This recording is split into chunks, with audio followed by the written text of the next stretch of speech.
chercheur de choses et bagarre. Annika se réveilla très tôt le lendemain matin.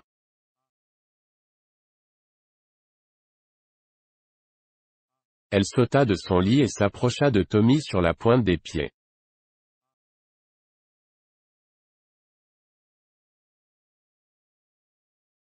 Debout, Tommy, dit-elle en lui secouant le bras.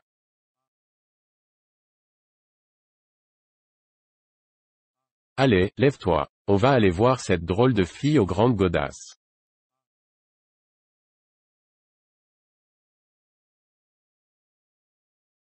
Un instant plus tard, Tommy était parfaitement réveillé.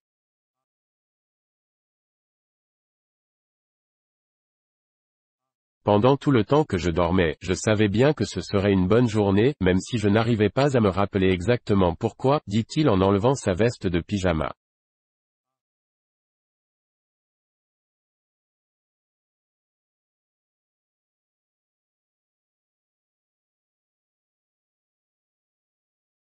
Ils foncèrent tous deux à la salle de bain et firent leur toilette beaucoup plus vite que d'habitude. Ils s'habillèrent dans la bonne humeur et, une heure plus tôt que prévu, leur maman les vit glisser le long de la rampe d'escalier et atterrir juste à la table du petit déjeuner. Ils réclamèrent leur chocolat sur le champ.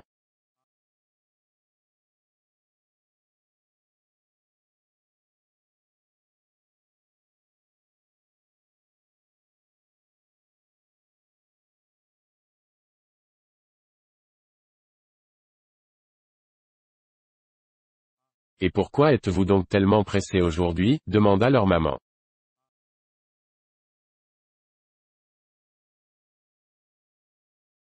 On va voir la nouvelle, dans la maison d'à côté, répondit Tommy.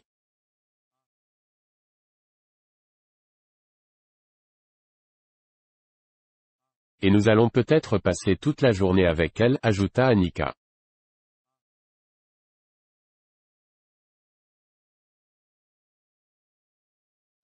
Ce matin-là, Fifi préparait des petits gâteaux.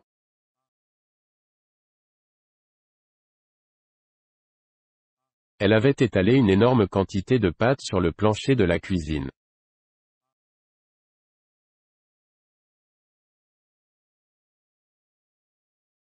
Tu penses bien que je ne vais pas m'encombrer d'une planche à pâtisserie quand j'ai au moins 500 gâteaux à faire, dit-elle à Monsieur Nilsson, son petit singe.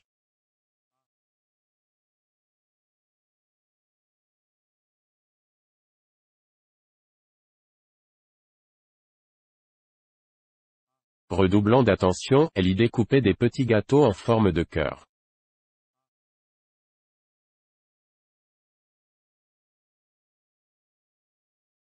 Et fais bien attention à ne pas marcher dans la pâte, lui ordonna-t-elle, juste comme on sonnait à la porte.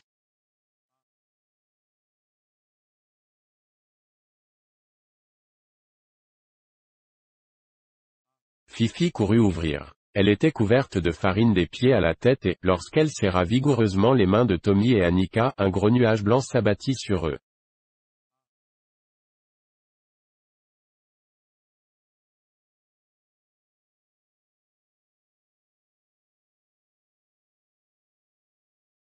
Comme c'est gentil à vous d'être venus, s'écria-t-elle en enlevant son tablier.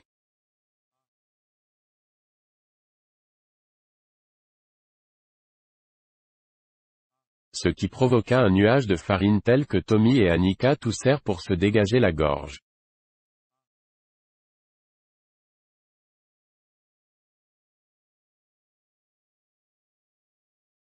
Que fais-tu, demanda Tommy. Si je te disais que je suis en train de ramener la cheminée, tu ne me croirais pas, hein, gros malin?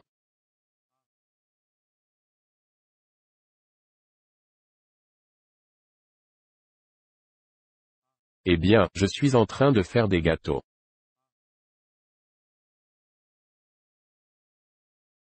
Mais j'aurai bientôt fini. Asseyez-vous donc sur le tas de bûches en attendant.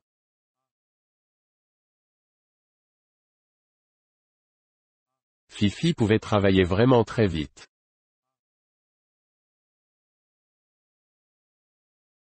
Assis dans leur coin, Tommy et Annika virent Fifi se frayer un chemin dans la pâte, découper des gâteaux, les balancer sur des plaques et enfourner celles-ci dans la cuisinière. Tout se passait à une telle vitesse qu'ils avaient l'impression d'être au cinéma.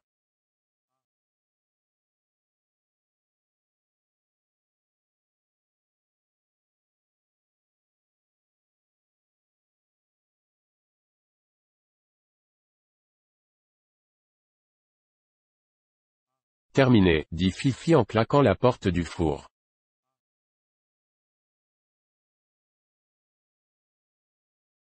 Qu'est-ce qu'on fait, maintenant, demanda Tommy.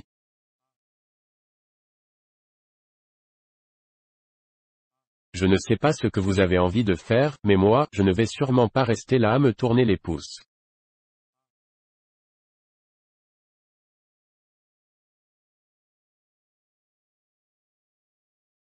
Vous savez, on n'a pas un instant à soi quand on est une chercheuse de choses.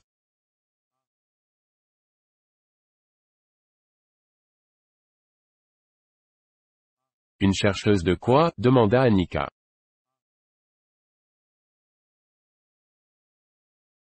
Une chercheuse de choses.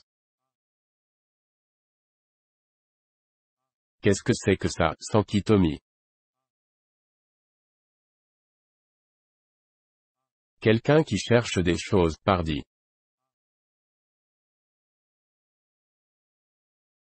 Répondit Fifi en formant des tas de farine à grands coups de balai.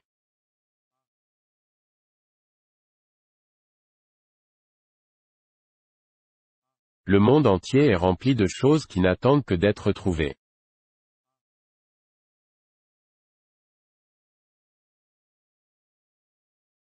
Oui, mais quelle chose, insista Annika.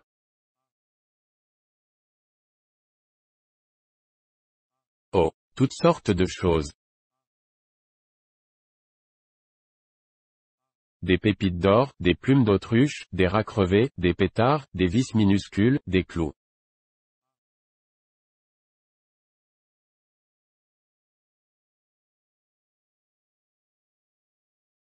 Tommy et Annika se dirent que ça avait l'air drôlement chouette d'être chercheur de choses, et ils voulaient y jouer tout de suite, même si Tommy précisa qu'il espérait bien trouver des pépites d'or plutôt que des clous.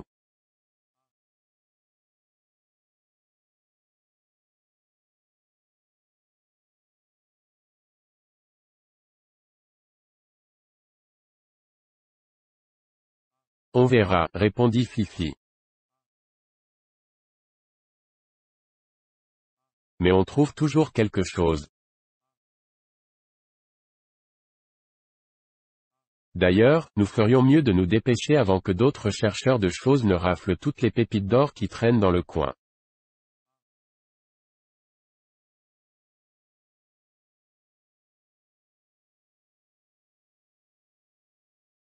Et les trois chercheurs se mirent en chasse.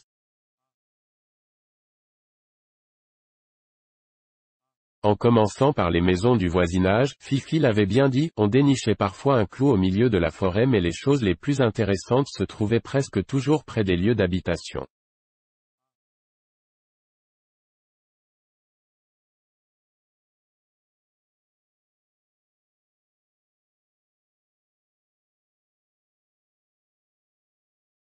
Mais pas toujours. J'ai vu l'inverse. Je me souviens d'une fois où je cherchais des choses dans la jungle de Bornéo.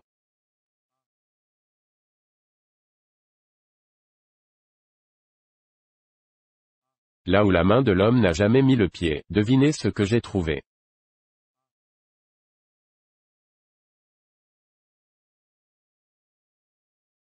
Une magnifique jambe de bois.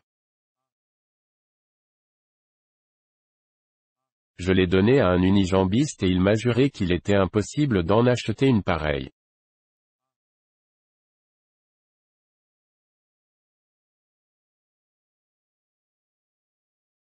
Tommy et Annika observèrent Fifi pour voir comment s'y prenait un authentique chercheur de choses.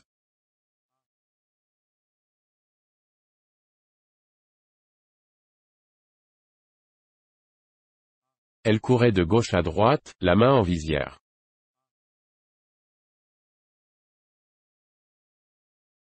De temps en temps, elle se mettait à genoux et passait la main entre les barreaux des grilles. Elle la retirait, déçue, bizarre, j'étais pourtant sûr d'avoir vu une pépite d'or.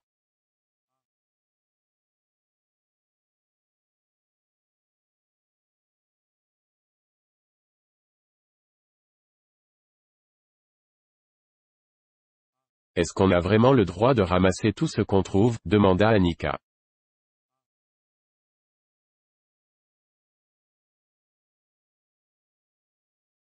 Oui, tout ce qu'on trouve par terre, dit Fifi.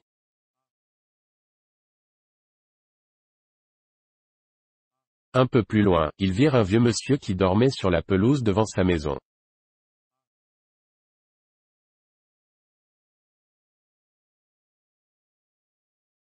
Ah ah, on l'a trouvé par terre. Allez, on l'embarque, s'écria Fifi.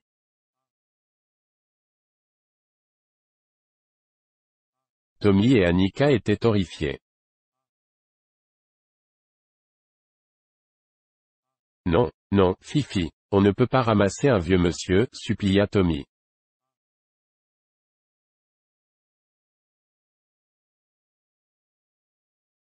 Et puis, qu'en ferions-nous? Mais on en ferait plein de choses. On pourrait le mettre dans un clapier et lui donner à manger des feuilles de pissenlit. Si vous ne voulez pas y toucher, je ne vais pas vous forcer.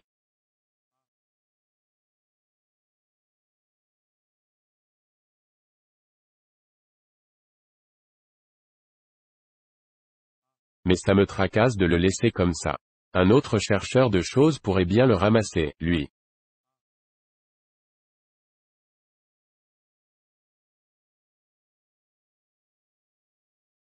Tout à coup, Fifi poussa un cri strident.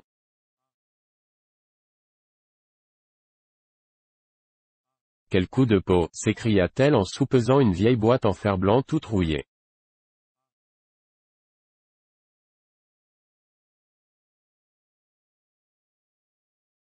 Quelle trouvaille! On n'a jamais assez de vieilles boîtes. Tommy jaugea la boîte avec méfiance.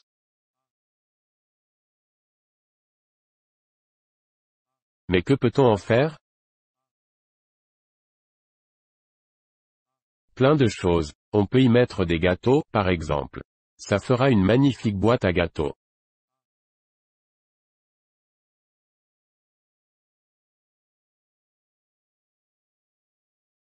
On peut aussi ne rien y mettre du tout. Ça fera alors une boîte sans gâteau.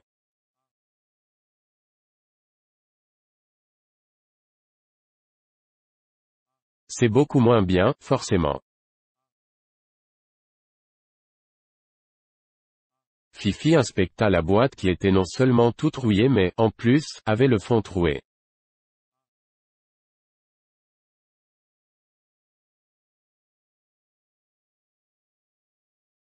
Ça m'a tout l'air d'être une boîte sans gâteau, dit Fifi après mûre réflexion.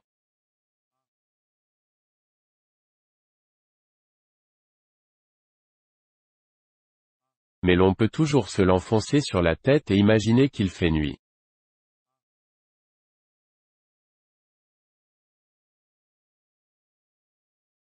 Ce qu'elle s'empressa de faire, bien entendu.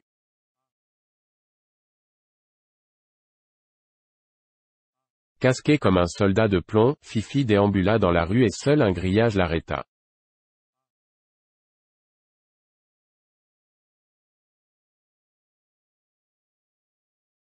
Elle s'étala de tout son long dans un grand bruit de ferraille.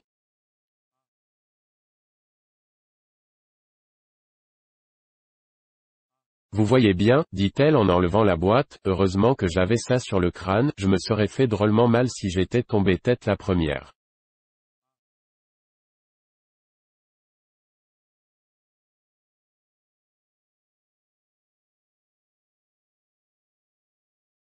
Oui, mais tu ne serais jamais tombé du tout si tu n'avais pas eu ce machin sur la tête, fit remarquer Annika.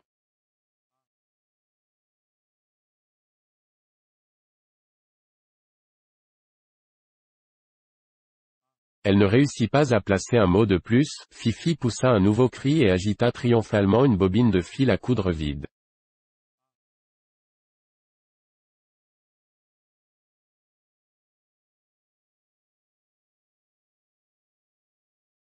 C'est vraiment mon jour de chance aujourd'hui.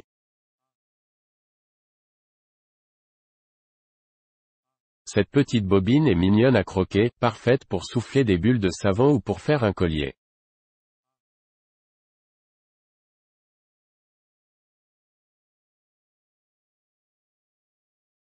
Je rentre tout de suite à ranger ça. Juste à ce moment, on ouvrit la grille d'une maison voisine et un gamin sortit en courant.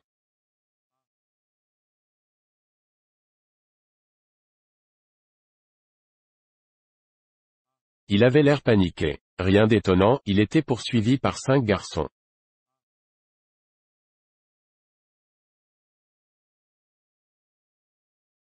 Ces derniers le rattrapèrent rapidement et le poussèrent contre une clôture. La bande au complet se mit à le frapper.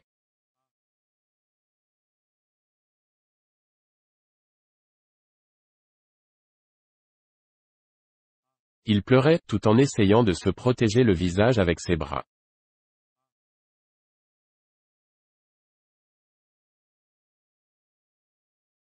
Allez, les mecs. Tapez-lui dessus, hurla le plus grand et le plus costaud des garçons.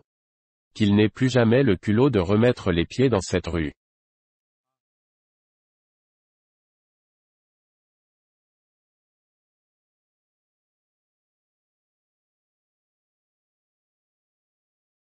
Oh, s'écria Annika. C'est ce pauvre Willy qu'ils sont en train de tabasser.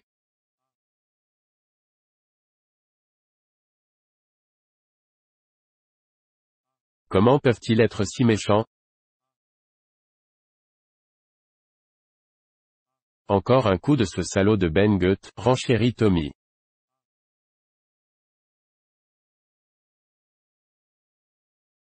Il ne pense qu'à la bagarre. Et ils sont 5 contre 1, quelle bande de poules mouillées.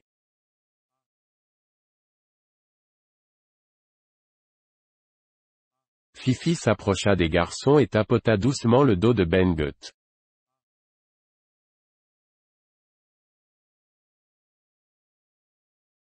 Eh oh.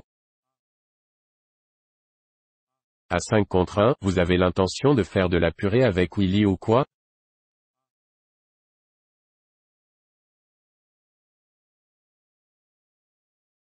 En se retournant, Ben Gutt découvrit une petite fille qu'il n'avait encore jamais vue dans le coin. Une drôle de petite fille qui osait le toucher, lui, le grand Ben Gutt.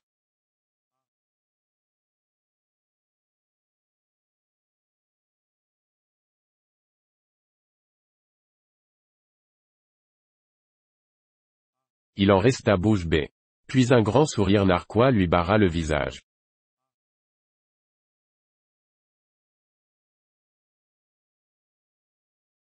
Eh, les mecs. Lâchez Willy et regardez-moi cette fille, quelle minette, s'écria-t-il, riant à en perdre haleine.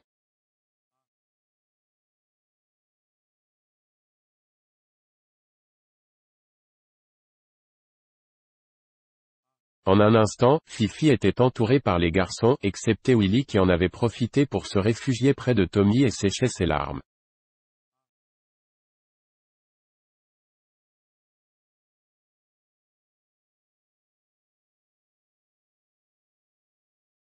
Non mais, vous avez vu cette tignasse. Une vraie flamme.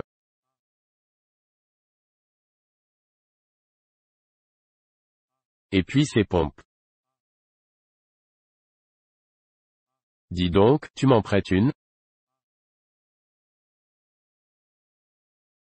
J'ai pas de bateau, moi. Ben Gutt saisit une latte de Fifi et la relâcha tout de suite, aïe, aïe, aïe, je me suis brûlé.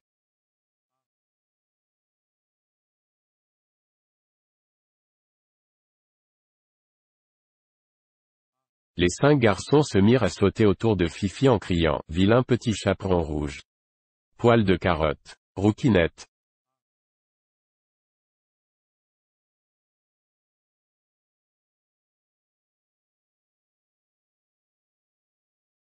Fifi les regardait en souriant gentiment.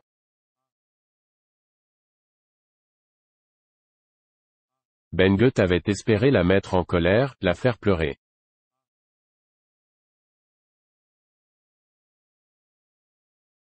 Ou, au moins, lui faire peur. Comme c'était peine perdue, il la poussa un grand coup.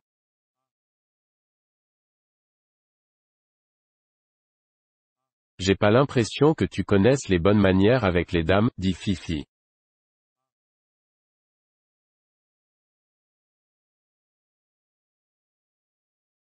Sur ce, elle empoigna Ben-Gueux de ses bras costauds, le souleva et l'accrocha à une branche d'un bouleau qui se trouvait juste à côté.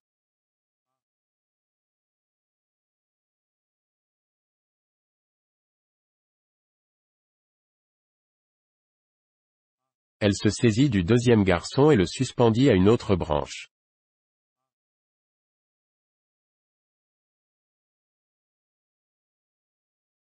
Elle attrapa le troisième et le jucha sur le pilier de la grille d'une villa, elle balança le quatrième par-dessus une clôture de jardin et il atterrit sur un parterre de fleurs.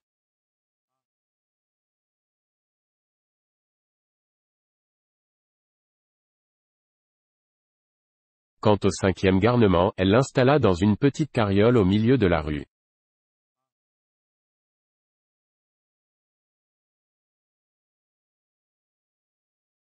Fifi, Tommy, Annika et Willy contemplèrent un moment les garçons.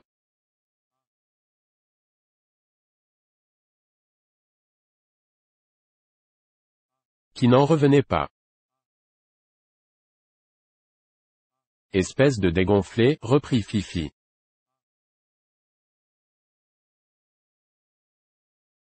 Attaquer à 5 contre 1. C'est moche.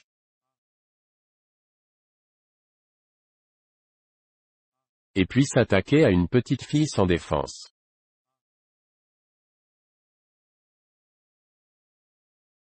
Oh, là, ça, c'est vraiment très moche.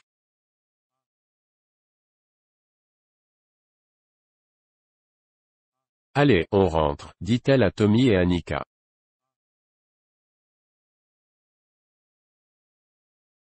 Et toi, Willy, préviens-moi s'il te cherche des histoires.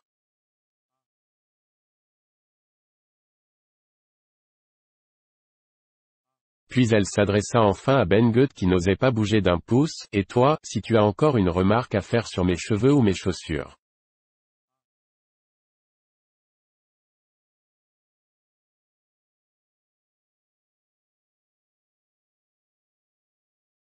C'est le moment ou jamais. Mais Ben-Gueux n'avait strictement plus rien à reprocher ni aux cheveux ni aux chaussures de Fifi.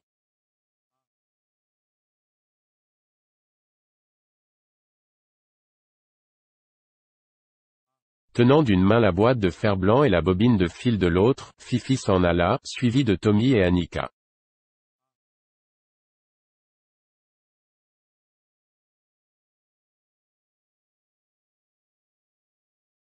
Lorsqu'ils furent arrivés dans son jardin, Fifi s'écria, quelle poisse!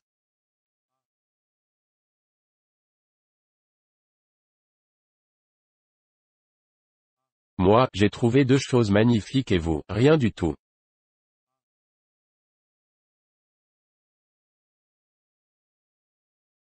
Vous devriez chercher encore un peu. Tommy, pourquoi ne jettes-tu pas un coup d'œil dans ce vieil arbre?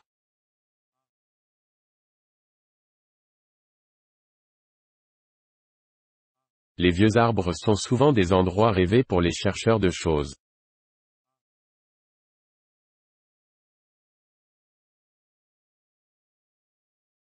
Tommy répondit qu'il ne pensait pas que lui ou Annika seraient capables de trouver quoi que ce soit mais, pour faire plaisir à Fifi, il plongea la main dans un trou du tronc.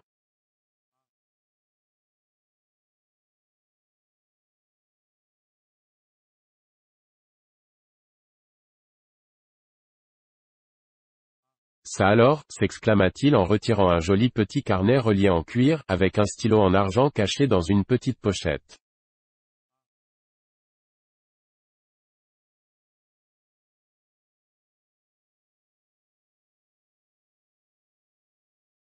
C'est vraiment incroyable. Tu vois bien, dit Fifi, il n'y a rien de mieux que d'être chercheur de choses.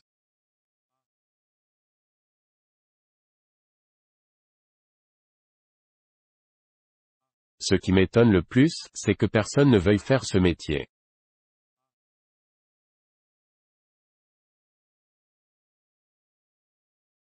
Les gens veulent tous devenir menuisiers, cordonniers ou ramoneurs, mais pas chercheurs de choses. Et non, d'après eux, c'est pas un métier assez chic.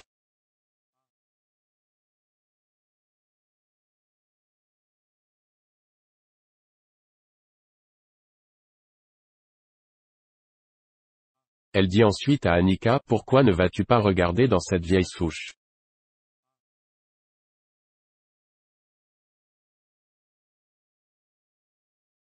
On trouve presque toujours quelque chose dans les vieilles souches.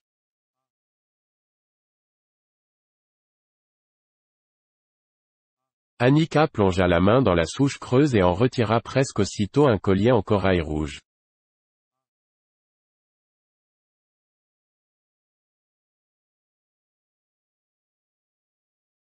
Tommy et Annika restèrent muets de surprise pendant un petit moment.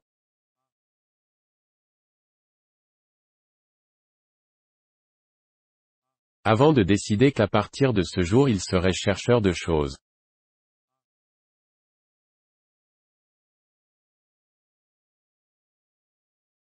Fifi, qui avait passé la moitié de la nuit à jouer au ballon, eut soudain très envie de dormir.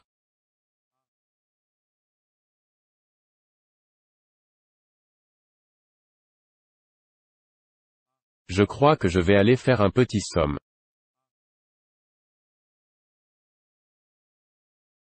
Voulez-vous venir me border? Assise sur le bord du lit, Fifi enleva ses chaussures et les observa longuement, et dire que ce Ben Goethe voulait faire du bateau avec.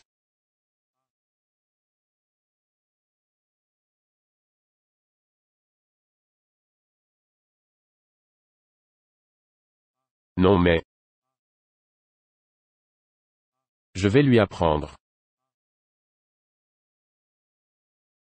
Dis-moi, Fifi, demanda doucement Tommy, pourquoi as-tu des chaussures aussi grandes?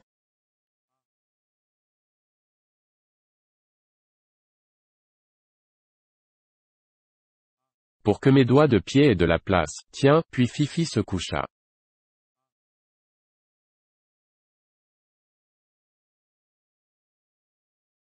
Elle dormait toujours avec les pieds sur l'oreiller et la tête sous les couvertures.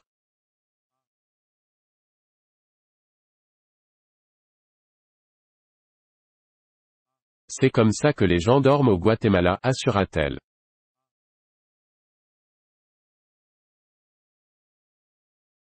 Et c'est la seule bonne façon de dormir.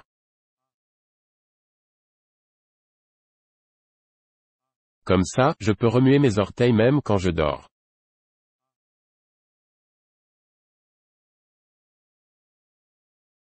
Au fait, vous arrivez à vous endormir sans une berceuse, vous.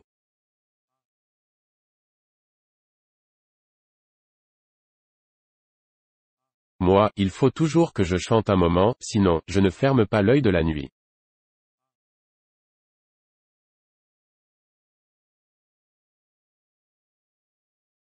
Tommy et Annika entendirent une sorte de bourdonnement sous les couvertures. C'était Fifi qui chantait pour s'endormir.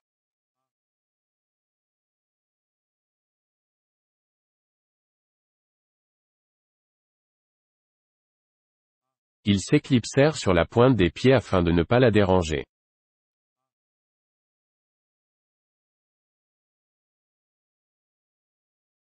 En quittant la pièce, ils jetèrent un dernier coup d'œil en direction du lit.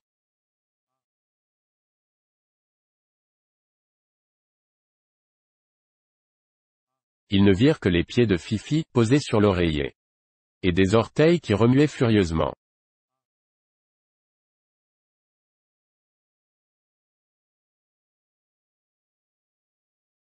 Tommy et Annika rentrèrent chez eux. Annika serrant dans la main son collier de corail.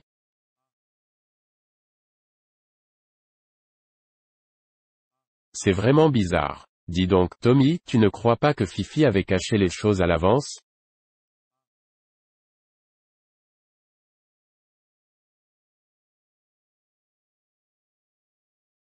Je ne sais pas. Avec Fifi, on ne peut être sûr de rien.